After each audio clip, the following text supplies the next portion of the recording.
O acelerado processo de globalização e desenvolvimento em que se encontra o país insere o homem em um ambiente de alta competitividade e seletividade. Nesse contexto, a relação entre o educador e o educando no processo de construção do aprendizado na universidade representa o esforço no preparo do educando para a vida. Mas qual o papel do educador nesse processo? E como ele pode estimular o educando a pensar com autonomia? A gente trabalha com esse processo de educação, nós percebemos que tem duas práticas. Uma prática que ensina e uma prática que aprende. Então, o professor, a função dele é o quê? É organizar a prática que ensina. O que é a prática que ensina? É você orientar a prática que aprende e avaliar essa prática que aprende. E a prática que aprende, ela se passa pelo contexto do estudante, né? E pelo que ele já carrega de embasamento teórico. Porque nós não somos uma tábula rasa, né? Todos nós já trazemos anteriormente alguns conhecimentos prévios, conceitos, preconceitos sobre aquilo que nós vamos trabalhar. Então o papel do professor é esse, ele é orientar a prática que ensina. O bom educador é aquele que nos ajuda a buscar o conhecimento, até a autonomia de aprender sozinhos. Então, é aquele que me ensina como resolver o exercício, mas me passa um outro mais difícil, para que eu consiga, a partir do que ele me ensinou, a enfrentar os desafios. É aquele que me diz o que vai cair na prova, para que eu possa estudar todo aquele conteúdo e ao me deparar com as questões da prova, eu consiga resolvê-las. Então, nós alunos, às vezes, no comodismo, achamos que se o professor não nos deu a resposta, não falou que vai cair na prova direitinho, ele é um mau educador. E, na verdade, não. Na verdade, às vezes, essa é a intenção do professor. Que é estimular o aluno a pensar por conta própria. Usar a prova como instrumento de aprendizagem, não como punição do aluno.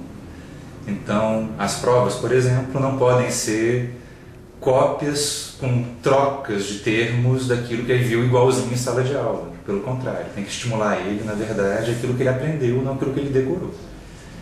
Então, sempre as dinâmicas trazendo, na verdade, os questionamentos naturais para que ele, na verdade, sempre fuja do comum. Estimular, na verdade, a maneira dele pensar, né, como diz, na verdade, os textos naturais da neurociência, né, de spillover knowledge, né, que é o transbordamento do conhecimento. À medida que a gente tem o tempo de amadurecer aquilo que a gente aprende, naturalmente nosso subconsciente ele vai transbordar aquilo como um conhecimento nosso próprio, com a nossa visão, nosso conhecimento, não uma repetição daquilo que a gente lê. É nos dar autonomia para aprender sozinho, porque depois a gente não vai ter um professor sempre para nos auxiliar. Nós vamos precisar enfrentar os objetivos profissionais sozinhos. Então, se a gente não conseguir aprender, buscar o conhecimento por nós próprios, como vamos fazer? No processo de construção do aprendizado, precisamos identificar qual a diferença entre informação e conhecimento. Também é importante sabermos como transformar informação em conhecimento. E como se dá esse processo de transformação? No passado recente, por exemplo, as pessoas não tinham conhecimento por falta de informação. E hoje não se tem conhecimento por excesso de informação, né? E muitas vezes o professor confunde, por exemplo, eu passo conhecimento para o aluno. Nós não passamos conhecimento, nós passamos informação. Conhecimento é informação em uso. O aluno ele vai trabalhar, ele vai, por meio da decodificação, ele vai transformar essa informação em conhecimento. Nós vamos trabalhar a questão da fisiologia do aprendizado. Comer e aprender. Vamos ver aqui as equivalências. Para que você possa comer alguma coisa, né, alimento, você tem que ter o alimento. Para você aprender alguma coisa, você tem que primeiro receber o quê? Informação sobre aquilo. Não disse anteriormente que no passado recente as pessoas não tinham conhecimento por falta de informação? Então você tem que ter informação sobre aquilo. E a universidade, nesse caso, é o nosso privilegiado de transmissão de informação. Não basta receber o alimento, você precisa de mastigar 40 vezes, 50 vezes, para que você possa fazer o quê? Digerir esse alimento.